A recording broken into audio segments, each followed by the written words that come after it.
I appreciate Mr. Panich's comments, and I see him often on the bus on the number 12, so we are neighbors in the very real sense.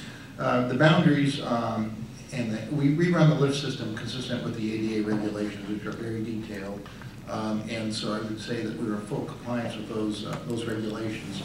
There's no question that the lift system is a lifeline for people and keep people productive who would otherwise not be, and so it's of enormous value to the region, but it's also a very high cost ride. As you know, it's about from our statistics, about $30 a ride. We gradually increased the fares on that system to, I think the current rate is $245. So again, it's about the lowest fare recovery ratio of any of our services. But that said, it's an incredibly valuable service. We want to keep it at a very high quality, which also means that when we pull in our bus system, we also pull in the boundaries of our lift system. I think our long-term goal are to expand the boundaries of both and expand the service levels on all.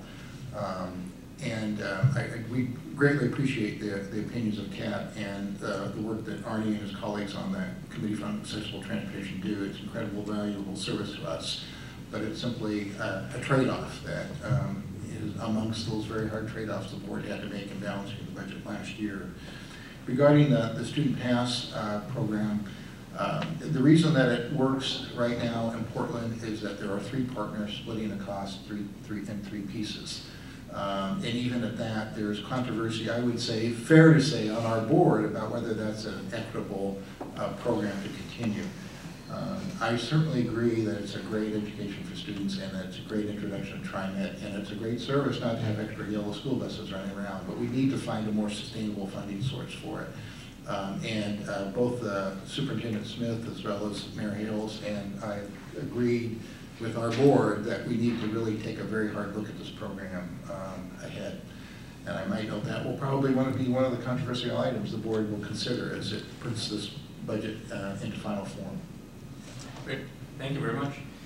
We have one last public participant, that's Ms. Catherine Hickok from the Cascade Policy Institute. We did get written testimony. Unfortunately, it was not given to us in advance of the hearing, so we just got it a few minutes ago. Thanks a lot. I'm Catherine Hickok, the Publications Director at Cascade Policy Institute. I'm testifying this morning on behalf of John Charles, our president. TriMet's draft fiscal year 2014 budget should not be certified by the TSCC because it is not actually a balanced budget. It only appears to be a balanced budget due to the long-standing practice of diverting payments from retirement trust funds to make up for cash shortfalls. This is clearly seen on page 48 of TriMet's 2012 annual report, which is attached in the statement I gave you a few minutes ago. According to the auditors, TriMet's OPEB trust fund has no assets, while both the management and union pension funds are significantly underfunded. As a result, the agency has an unfunded actuarial accrued liability of $1.2 billion for these 3 funds. TriMet has long known about this problem. For example, in its fiscal year 2011 budget document, TriMet included an appendix, also attached to my statement, forecasting regular payments into the OPEB trust fund beginning with FY12. The payments were to begin at the modest level of $1 million annually for 5 years, increase to $5 million per year for 2 years, and finally rise to $10 million in fiscal year 19. This document was approved by the TSCC. Those payments were never made. TriMet management continues to use these accounts as all-purpose slush funds to hide the unsustainable nature of their business model. This is sham budgeting, and TSCC should stop putting its seal of approval on it. TSCC should require TriMet to budget at least $3 million for the OPEB trust fund in FY14, which would bring the assets of the fund up to the level committed to in the FY11 budget. However, a much higher level of funding could also be justified on actuarial grounds. According to TriMet's outside actuary, the annual required contribution for TriMet's OPEB trust fund is $78 million.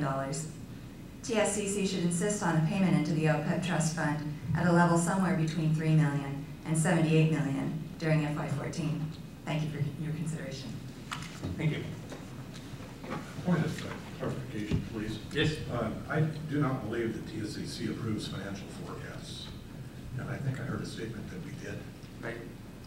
We do not do that. That is right. So for the record. Thank Mr. Chair, and just to remind the commission, at our presentation last year from Mr. Will Clark Shin of Millman Actuarial Consultants, one thing that he made clear to the commission at that time was, unlike pensions, which are guided by federal law that have to be funded to a certain extent to maintain the tax status, the IRS tax status, OPEB liabilities, even though the actuary shows that liability and the annual contribution, there's no legal requirement to actually set up a trust fund and fund it. So, now that's an ongoing discussion. I think at the federal level that might become a requirement, but that's still a long ways from happening. Right. Any comments? I would like to make a comment, and I think this is something that we discussed earlier during the hearing, and we certainly appreciate the Cascade point here. It's certainly it's the systemic problem that we have, and we've been discussing for a while.